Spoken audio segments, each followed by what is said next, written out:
They blocked his driveway, mocked his protests, and turned his peaceful life into a daily battle of frustration and humiliation. Mark, the arrogant new neighbor, claimed the street as his personal domain, parking his oversized truck wherever he pleased and ignoring James's pleas for fairness. Confident in his ability to get away with anything, Mark even went so far as to barricade James's property, declaring it private territory.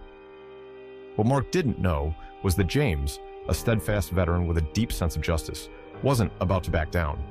Armed with determination, a neighborhood united by shared grievances, and a plan to expose the truth, James set out to reclaim not just his driveway, but the respect and peace his community deserved.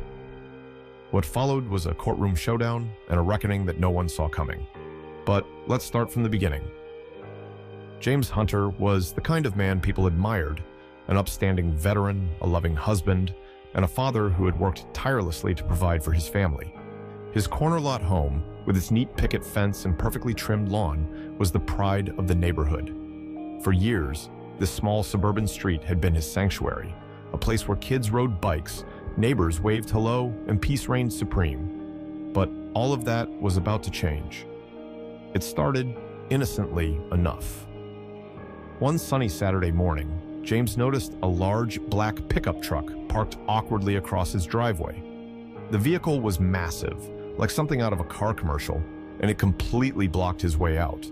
He sighed, thinking it must belong to one of the movers helping the new neighbor across the street. Stepping outside, James waved and introduced himself to the man unloading boxes.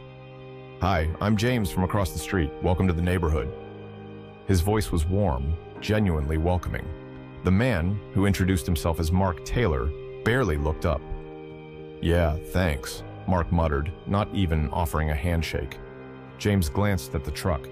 "Hey, I hate to be that guy, but your truck's blocking my driveway. Could you move it a bit?" Mark shrugged. "I'll get to it later. I'm busy right now." He turned his back and continued unloading. James stood there for a moment, stunned. Maybe he's just having a rough day, James thought, trying to give him the benefit of the doubt. But that shrug, that dismissive, almost contemptuous shrug, stuck with him.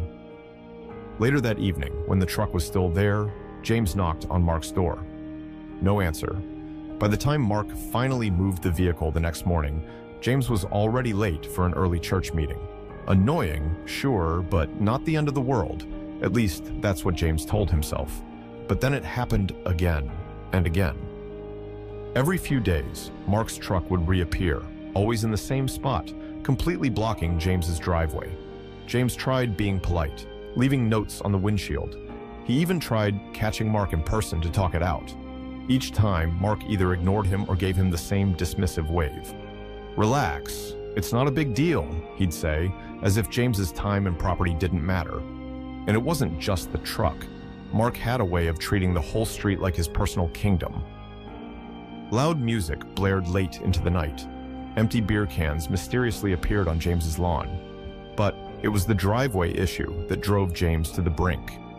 One particularly frustrating morning, as he struggled to maneuver his car around Mark's truck, James scratched his bumper on a street lamp. That was the final straw.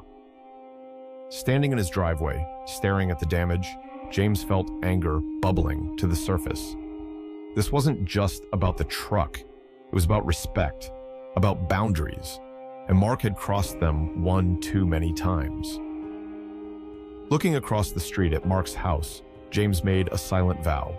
If Mark wasn't going to respect him, then it was time to teach him a lesson he wouldn't forget. The morning was crisp, with the golden sunlight filtering through the trees, promising a peaceful day.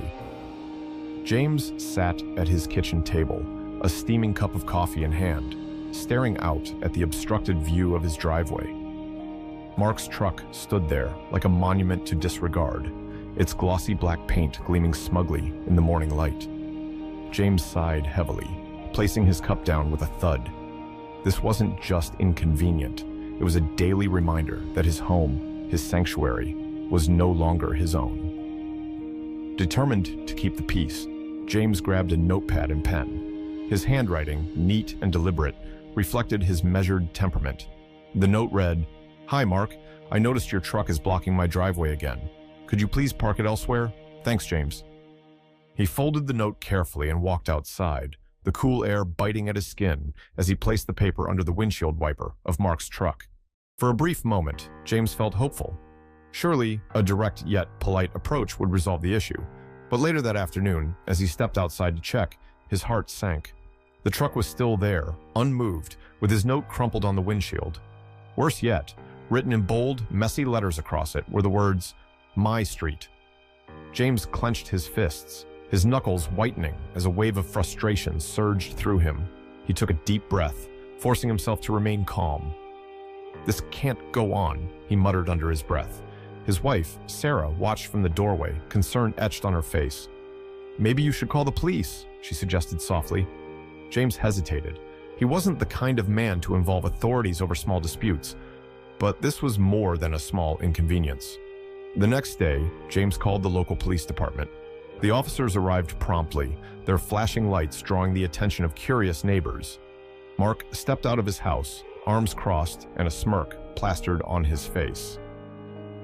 "He's always complaining," Mark said dismissively to the officers, jerking a thumb toward James. "It's not like I'm breaking any laws."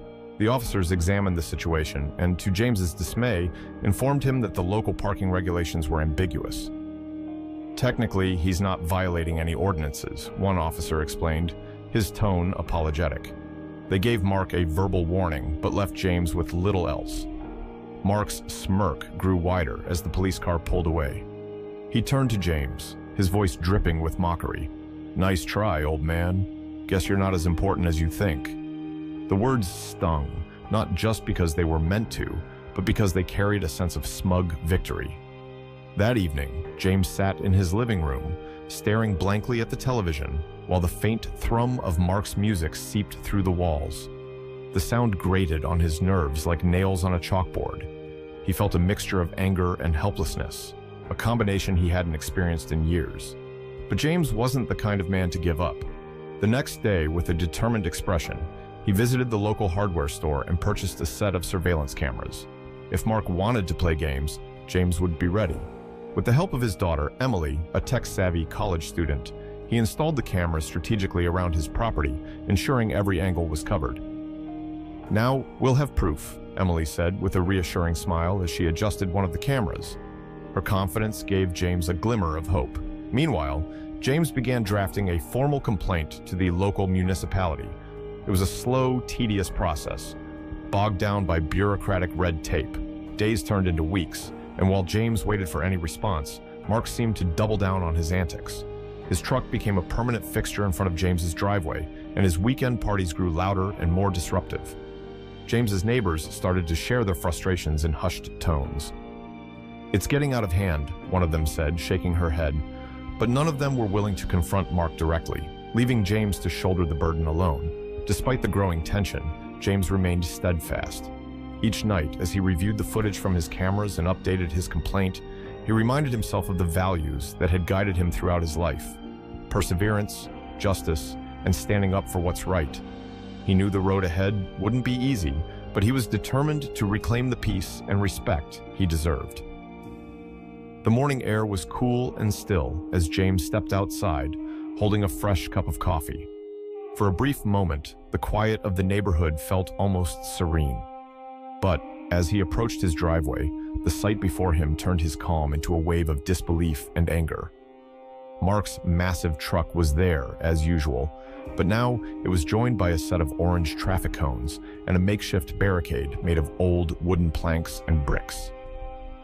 James stood frozen, the steam from his coffee curling up into the chilly air.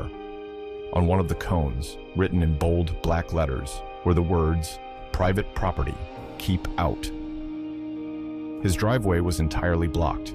He could feel his pulse quicken as he approached the barricade, his jaw tightening. The audacity of it all left him momentarily speechless. How could someone think they could just take over someone else's space like this? James took a deep breath and marched across the street to Mark's house. He knocked firmly, the sound echoing in the still morning. Mark opened the door, leaning casually against the frame with a smirk. "Morning, James. Something wrong?" he asked, his tone dripping with feigned innocence. "What is this, Mark?" James gestured toward the barricade. "You've gone too far this time. You're blocking me in completely." Mark shrugged.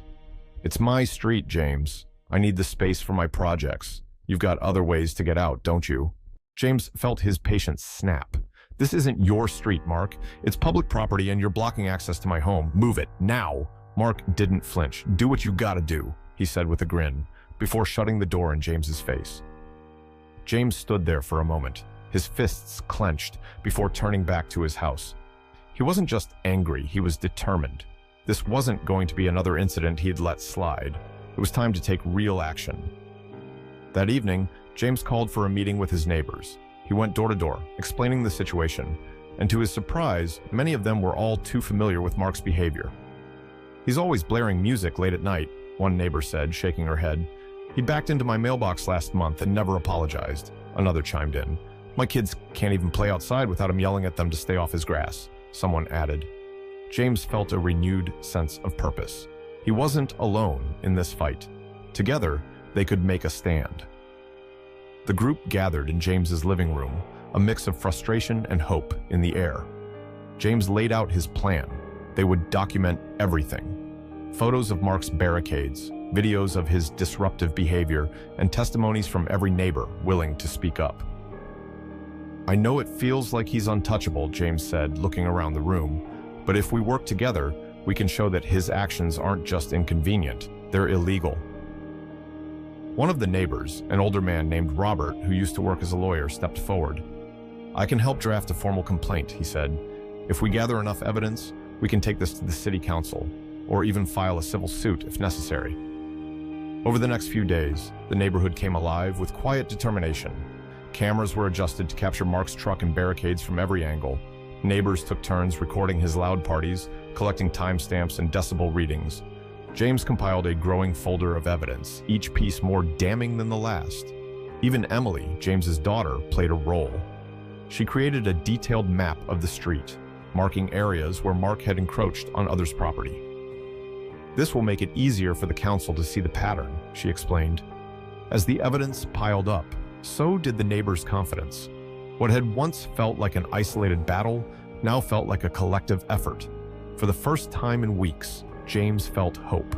They weren't just standing up to Mark, they were reclaiming their neighborhood. And Mark? He seemed oblivious to the storm brewing around him, but James knew that wouldn't last.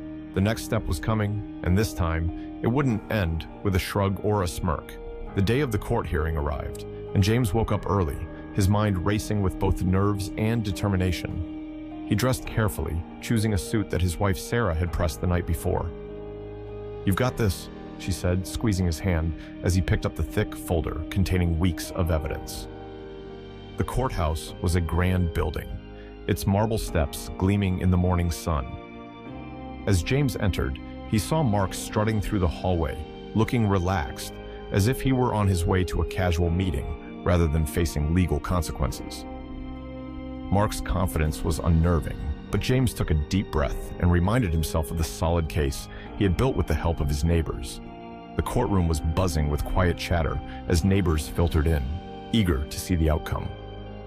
James looked around and felt a swell of gratitude. Nearly every seat was filled with people who had come to support him. When the hearing began, Mark's lawyer started with a casual dismissal of the claims. "Your Honor," he said, gesturing dismissively, "these so-called grievances are overblown. My client's actions have caused no real harm. This is a matter of petty neighborhood disputes, not something worth wasting the court's time over." Mark nodded smugly, leaning back in his chair as if the outcome were already decided. But James's lawyer, Robert, his retired neighbor turned ally, rose with calm confidence. "Your Honor," Robert began, "we intend to prove that Mr. Taylor's actions were not only disruptive but deliberately targeted and harmful to my client and the community." Robert methodically presented the evidence. Photos of Mark's truck blocking driveways, videos showing the barricades Mark had erected with timestamps and angles that left no room for doubt, statements from neighbors about property damage and noise complaints. The room was silent as one piece of evidence after another painted a clear picture of Mark's repeated disregard for others. Mark's expression shifted from smug to defensive. "This is ridiculous," he interjected. "I wasn't hurting anyone. It's my right to park wherever I want." The judge, a sharp-eyed woman with a no-nonsense demeanor, raised her hand to silence him. Mr. Taylor, you will have your turn to speak, she said firmly. When it was Mark's turn, he stood and tried to defend himself. Your Honor, he began, his voice tinged with irritation. I've been a hard-working man my whole life. I don't see why a little parking issue has to turn into this circus. He gestured broadly to the room, as if the entire situation were beneath him. Nobody was really harmed. This is just people blowing things out of proportion. The judge leaned forward, her gaze steady. Mr. Taylor, the evidence presented today suggests otherwise. Blocking someone's driveway, erecting unauthorized barricades, and creating a hostile environment for your neighbors are not little issues. As she spoke, Mark's confidence visibly crumbled. He glanced nervously at the growing stack of evidence on the judge's bench. After hours of testimony and cross-examinations, the judge delivered her verdict. Mr. Taylor, your actions have shown a pattern of disregard for community standards and personal property rights. You are hereby ordered to remove all barricades and to cease blocking driveways immediately. Additionally, you will pay a fine for violating local ordinances and compensate Mr. Hunter for legal fees and damages. The room erupted in quiet murmurs of approval. James felt a wave of relief wash over him. Finally, justice was on his side. But Mark wasn't ready to admit defeat. I'll appeal this, he declared loudly, standing up so abruptly that his chair scraped across the floor. This isn't over. The judge's expression remained neutral, but her next words silenced the room. You are, of course, entitled to appeal, Mr. Taylor. However, given the overwhelming evidence against you, I doubt another court will reach a different conclusion. Mark's outburst drew a few stifled chuckles from the audience. Even the bailiff cracked a small smile as he gestured for Mark to sit down. As the hearing adjourned, James stood outside the courthouse, surrounded by neighbors offering their congratulations and thanks. You did it, James, one of them said, clapping him on the shoulder. For the first time in weeks, James allowed himself a genuine smile. The fight had been exhausting, but standing there with his community, he realized it had all been worth it. Together, they had stood up for what was right, and in doing so, they had reclaimed the peace and respect their neighborhood deserved. As for Mark, he left the courthouse looking deflated, his confidence replaced by a sour scowl. It was clear to everyone watching that his days of unchecked behavior were over. The weeks following the court's decision brought a noticeable change to the neighborhood.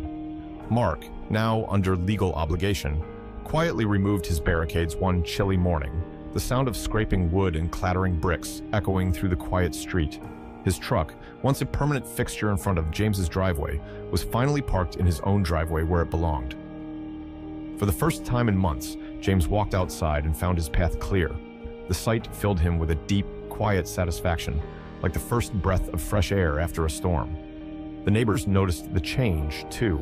The once tense atmosphere had given way to a sense of calm and renewal. Inspired by James's perseverance, the community came together to discuss ways to prevent such conflicts in the future. On a bright Saturday afternoon, a group of them gathered at James's home. The warm smell of coffee and pastries filled the living room as they brainstormed solutions. I think we need a formal committee, said Robert, the retired lawyer who had been instrumental in James's victory. Nothing too rigid, just something to address concerns before they escalate. The others nodded in agreement. James, sitting quietly at the head of the table, listened with a small smile. He was proud of how his neighbors were rallying together, turning a divisive conflict into an opportunity for unity.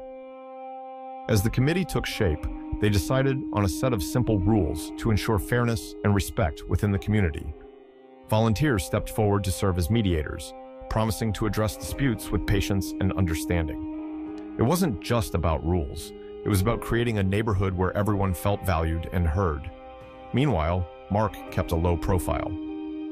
Though he had made noises about appealing the decision, it was clear that he lacked the support to follow through.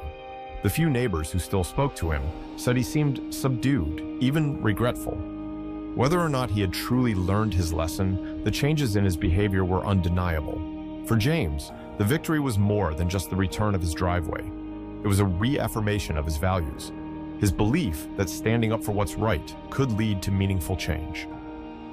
One afternoon, as he stood in his garage sorting through some old tools, Sarah came in holding an envelope.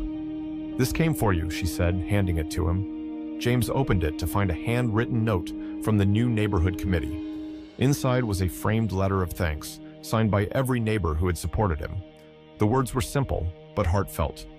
To James Hunter, whose courage and perseverance brought us together. Thank you for reminding us that we are stronger as a community. James felt a lump in his throat as he read the letter. He glanced at Sarah, who gave him a knowing smile. Together, they found the perfect spot for it on the wall of his study, next to his military medals and family photographs. The letter was more than just an acknowledgement of his efforts. It was a symbol of what they had achieved together. That evening, James sat on his porch, watching the sunset paint the sky in hues of orange and gold. He could hear the faint laughter of children playing down the street, the distant hum of neighbors chatting as they tended their gardens. The neighborhood felt alive again, its spirit restored. As the cool evening breeze ruffled his hair, James allowed himself a rare moment of pride. He had faced a daunting challenge and come out stronger, not just for himself, but for everyone around him. The fight had been worth it, and the peace that followed was a reward he would treasure for years to come. And so, the story of James Hunter's wasn't just a tale of one man's stand against injustice. It was a reminder that even the most stubborn challenges can be overcome when people come together, united by a shared sense of fairness and respect. In the end, justice had prevailed, and the neighborhood was better for it.